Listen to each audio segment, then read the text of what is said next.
Like and subscribe to Desi Engine. Click the bell button to receive the latest video.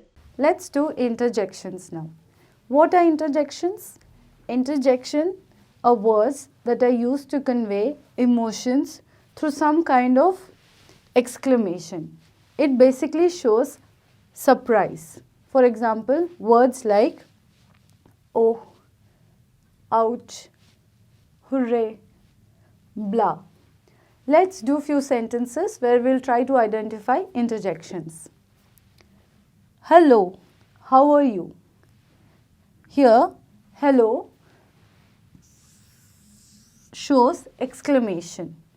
So this is our interjection. Let's do the next sentence. Oh, the mirror.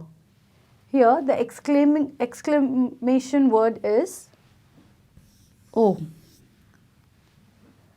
Let's do another sentence. Ouch, that must have hurt really bad. Here, ouch shows surprise. So this is our interjection. So we have learned the different kinds of parts of speech.